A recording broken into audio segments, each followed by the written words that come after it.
We're ministers of the Spirit. We are of them that bring water out of the rock. If we didn't believe that, we wouldn't come to you. We are of them that command with words blind eyes to open up, and they do. We command wombs that have no uterus to receive seed, and they conceive and produce children.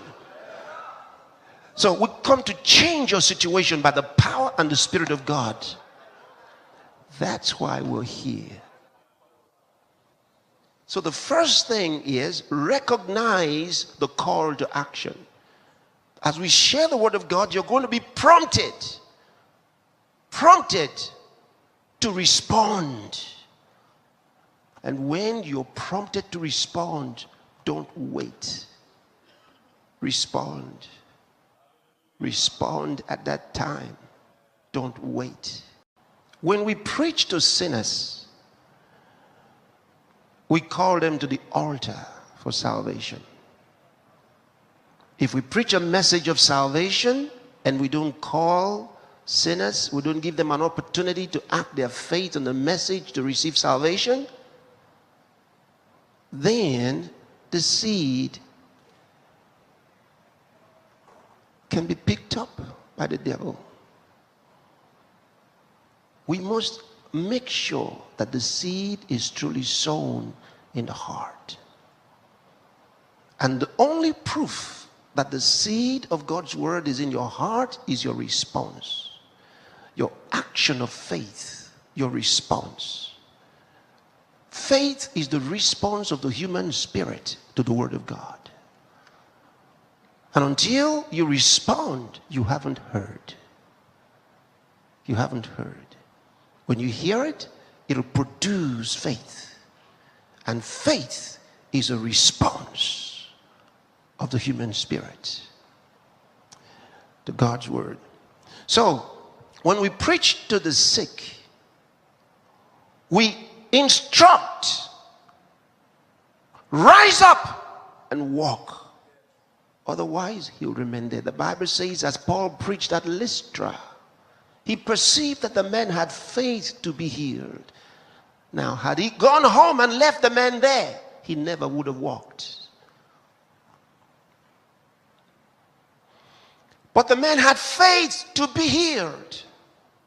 So the Bible says, Paul called out to the man, stand upright on your feet. And the Bible says the man leaped and walked. That was the change in his life. It is the very same thing when we preach on prosperity and finances. We have to give you a call to action. If you don't act, your situation will remain the same. If I preach to you about the goodness of God, it is not new to you. If I preach to you that God loves you and can prosper you, it does not come as a new thing to you. Anybody would think if there is a God in heaven, he should be good. He should be helpful. So no matter how I tell you that, you probably already have believed that. And because this is Christian television, you probably already believe all of that. But until I call you to act your faith, you'll be where you were before, like that lame man remaining there. Remember this. In Acts chapter 3, the Bible tells us about a man who was lame from his mother's womb, never walked from birth. They carried him daily to the gate of the temple called Beautiful. At the very least, Jesus was at that place twice that the Bible records. And I believe many other times. But on 2 occasions that the Bible refers to, it says Jesus came to that place where that man was, and that the blind and the lame were healed by Jesus. The man was there. Why was he not healed?